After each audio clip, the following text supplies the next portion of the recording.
মুসলমানের সন্তানেরা, এই বৃদ্ধেরা, এই যুবকেরা, এই তরুণীরা, তোমরা যে ঈদের উপলক্ষে যে ছবি দেখলা, সিনেমা দেখলা, এই সিনেমা দেখার পর যখন তুমি বাহিরে বাড়াইলাম,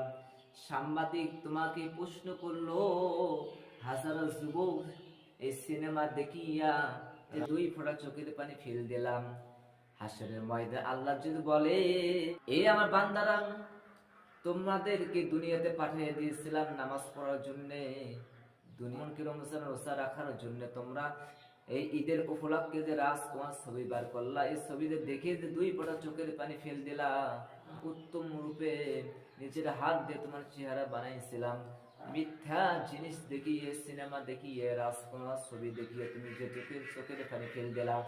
তোমাকে জাহান্নামের কথা বললেন, ওয়াজ করলে, গজল গাইলে তোমার কোনো চোখে পানি আসে না, শুধুমাত্র দুনিয়ার মিথ্যা কাহিনী দেখিয়া তোমার চোখ দিয়ে পানি বয়ে বয়ে পড়তেছেন। এই অবস্থায় যদি মৃত্যুবরণ করো, শুনে রাখো, এই সিনেমা দেখিয়া, এই মিথ্যা সিনেমা দেখিয়া যেগুলো মানুষ চোখের পানি ফেলে দিল, এমন এই মন্তব্য করলো, শুনে রাখো, কিয়ামত দিন আল্লাহ তাআলা যদি বলে, এ দুনিয়ার তোমাদের আমি কোনো হিসাব চাই না, ঈদের উপলক্ষে যে তোমরা ছবি বানাইছিলাম, মিথ্যা সিনেমা বানাইছিলাম, আজ তোমরা ওই ছবি দেখিয়া, সিনেমা দেখিয়া চোখের পানি ফেল দিলা,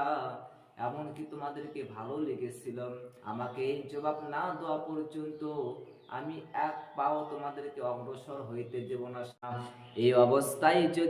যদি মৃত্যুবরণ করলানি, তাহলে শুনে রাখো, জেনে রাখো, তুমি ইমানদার হয়ে তুমি কবরে গেলানি।